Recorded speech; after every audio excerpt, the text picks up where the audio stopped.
நீலகிரி கோவை மாவட்ட மலைப்பகுதிகளில் இன்று மிக கனமழைக்கு வாய்ப்பு. திருப்பூர், தேனி உள்ளிட்ட 10 மாவட்டங்களில் கனமழை பெய்யும் என்றும் வானிலை மையம் கணிப்பு.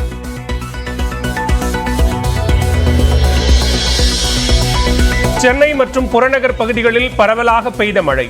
வெப்பம் தணிந்து குளுமையான சூழல் நிலவுவதால் மக்கள் நிம்மதி.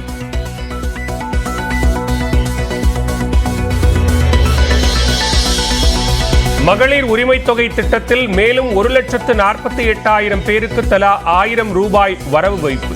தமிழ்நாடு அரசு நடவடிக்கை. காவிரி நதிநீர் விவகாரம் குறித்து விவாதிக்க நாளை அனைத்து சட்டமன்ற கட்சி தலைவர்கள் கூட்டம். அமைச்சர் துரைமுருகன் தலைமையில் நடைபெறும் என முதலமைச்சர் மு.க. ஸ்டாலின் அறிவிப்பு.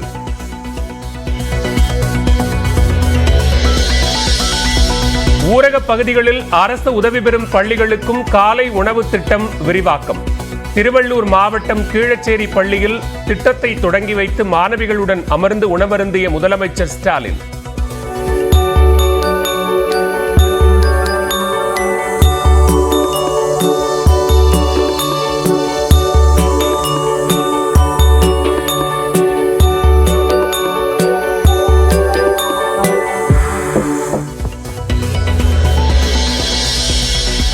தமிழ்நாட்டின் வழியில் நீட் தேர்வை ஒட்டுமொத்த தேசமும் எதிர்ப்பதாக முதலமைச்சர் ஸ்டாலின் பேச்சு.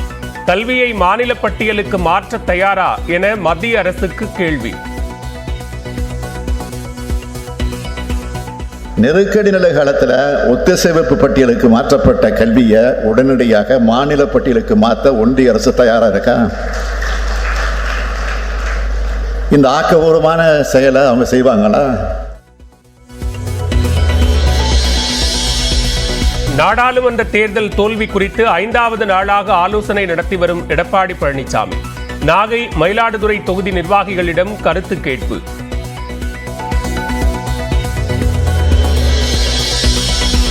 நில மோசடி வழக்கில் முன்ஜாமீன் கோரி உயர்நீதிமன்ற மதுரை கிளையில் முன்னாள் அமைச்சர் M.R. விஜயபாஸ்கர் மனு தாக்கல்.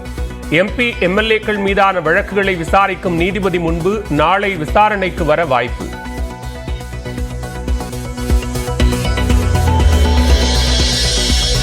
ஒரு மாநில மாநாடு மற்றும் 4 மண்டல மாநாடுகளை நடத்த விஜய் திட்டம். திருச்சியில் முதல் மாநாட்டை நடத்துவதற்கான பணிகள் தீவிரம்.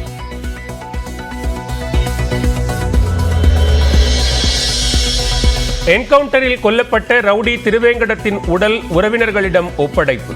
பிரேத பரிசோதனை முடிவடைந்த நிலையில் மாஜிஸ்ட்ரேட் முன்னிலையில் பெற்றுக்கொண்ட உறவினர்கள்.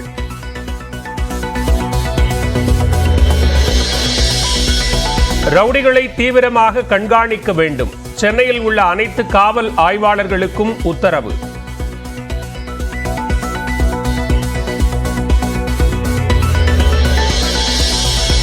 கடலூர் அருகே ஒரே குடும்பத்தைச் சேர்ந்த 3 பேர் கொலை செய்யப்பட்டு தீ வைத்து எரிப்பு.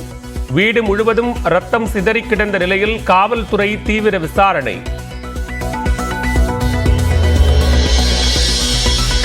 மதுரை கப்பலூர் சுங்கச்சாவடியில் உள்ளூர் வாகனங்களுக்கு கட்டண விலக்கு அளிக்கும் விவகாரம். ஒரு வாரத்திற்கு பழைய நடைமுறையை தொடர அமைச்சர் மூர்த்தி தலைமையிலான முத்தரப்பு பேச்சுவார்த்தையில் முடிவு. மருத்துவமனையில் ஜெயலலிதா அனுமதிக்கப்பட்டிருந்த காலத்தில் நடந்தவை குறித்து சிபிஐ விசாரணை நடத்த கோரி மனு. தமிழ்நாடு அரசு பதிலளிக்க சென்னை உயர்நீதிமன்றம் உத்தரவு.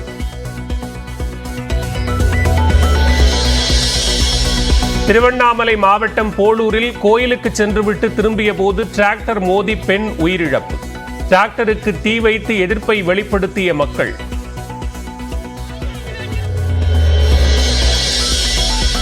மயிலாடுதுறையில் 16 வயது சிறுமிக்கு மது கொடுத்து பாலியல் வன்கொடுமை. போக்சோ சட்டத்தின் கீழ் பெரம்பூர் காவல் நிலைய காவலர் கைது.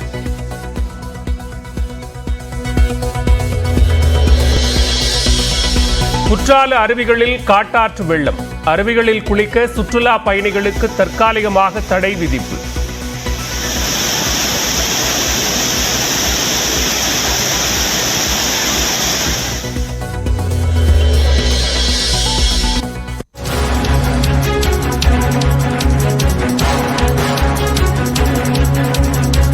தற்போதைய அண்மை செய்தியை பார்த்துக் கொண்டிருக்கிறோம். கடலூரில் காராமணிக்குப்பம் அருகே ஒரே குடும்பத்தைச் சேர்ந்த 3 பேர் வெட்டி கொன்று எரித்து கொலை செய்யப்பட்ட விவகாரம் தொடர்பாக 5 தனிப்படைகள் அமைக்கப்பட்டிருக்கின்றன. இது தொடர்பான கூடுதல் விவரங்களோடு இணைகிறார் செய்தியாளர் பிரேம். விவரங்களை பதிவு செய்யலாம். தற்போது காவல்துறையினுடைய முதற்கட்ட விசாரணை எந்த அளவுக்கு இருக்கிறது? இந்த 5 தனிப்படை குழுக்கள் அமைக்கப்பட்டிருக்கக்கூடிய விவரங்களையும் பதிவு செய்யலாம். நிச்சயமாக பாலவேல், அதாவது கடலூர் அருகே காராமணிக்குப்பம் பகுதியைச் சேர்ந்தவர் சுகந்தகுமார். இவர் ஐடி ஊழியராக ஹைதராபாத்தில் பணிபுரிந்து வருகிறார். இந்த நிலையில் வாரந்தோறும் வெள்ளிக்கிழமை அவரது இல்லத்திற்கு வருகை தந்து 2 நாள் ஸ்டே பண்ணிட்டு அதுக்கப்புறம் மீண்டும் பணிக்கு திரும்புவார். இந்த நிலையில் கடந்த வெள்ளிக்கிழமை நிகழ்ச்சி ஒன்றுக்காக தனது மகனுடன் தாயின் வீட்டிற்கு வந்திருக்கிறார். தாயின் வீட்டிற்கு வெள்ளிக்கிழமை வந்த நிலையில் 2 நாட்களாக அவரது வீடு என்பது பூட்டிய நிலையில் இருந்துள்ளது. இந்த நிலையில் இன்று அதிகாலை வீட்டிலிருந்து புகையுடன் கூடிய துர்நாற்றம் என்பது வீசியிருக்கிறது. அக்கம் பக்கத்தினர் விசாரணை காவல்துறையினருக்கு தகவல் கொடுத்து காவல்துறையினர் சம்பவ இடத்திற்கு விரைந்து சென்று பார்த்தபோது வீடு பூட்டப்பட்ட போதும் உள்ளிருந்து துர்நாற்றம் வீசுவதும் தெரிய வந்தது. பூட்டை விடுத்து உள்ளே சென்று பார்த்தபோது 3 அறைகளில் அவரது தாயார் கமலேஸ்வரி மற்றும் சுகந்தகுமார் மற்றும் சுகந்தகுமாரின் மகன் 10 வயது நிஷாந்த் 3 பேரும் 3 அறையில் தனித்தனியாக வெட்டப்பட்டு தீ வைத்து கொலை செய்யப்பட்ட சம்பவம் பெரும் அதிர்ச்சியை ஏற்படுத்தியிருக்கிறது. இதனைத் தொடர்ந்து கடலூர் மாவட்ட எஸ்பி ராஜாராமன் தலைமையில் ஏராளமான போலீசார் குவிக்கப்பட்டு உடனடியாக உடலை மீட்கும் பணியும் விசாரணை என்பது துவங்கப்பட்டது. வீட்டின் சுவர்கள் அனைத்திலுமே ரத்த கசிவு என்பது ஏற்பட்டிருக்கிறது.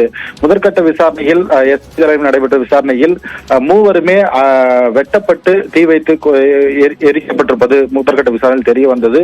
இதனைத் தொடர்ந்து தற்போது 5 தனிப்படை அமைத்து தற்போது விசாரணையை தீவிரப்படுத்தியிருக்கிறார்.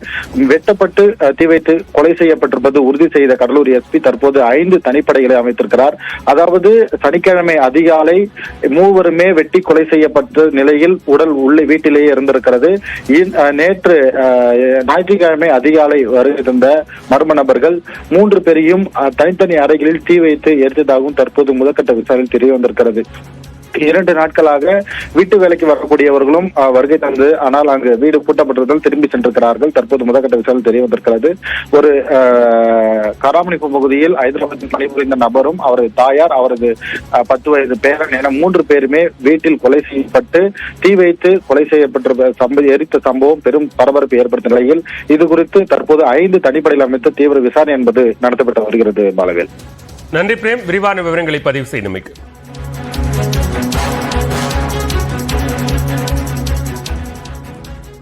காவிரியில் உரிய நீர் திறக்க கர்நாடகா மறுப்பு தெரிவித்த நிலையில் அடுத்த கட்ட நடவடிக்கை குறித்து ஆலோசிக்க நாளை காலை அனைத்து சட்டமன்ற கட்சித் தலைவர்கள் கூட்டம் நடைபெறும் என்று முதலமைச்சர் மு க ஸ்டாலின் அறிவித்துள்ளார்.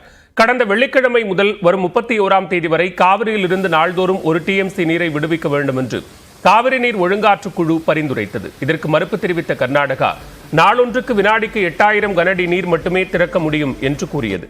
இந்நிலையில் ஒழுங்காற்று குழுவின் ஆணைப்படி தமிழ்நாட்டிற்கு விடுவிக்க வேண்டிய நீரை திறந்துவிட இயலாது என்று கர்நாடக அரசு கூறியது மிகுந்த அதிர்ச்சி அளிப்பதாக முதலமைச்சர் மு க ஸ்டாலின் தெரிவித்துள்ளார்.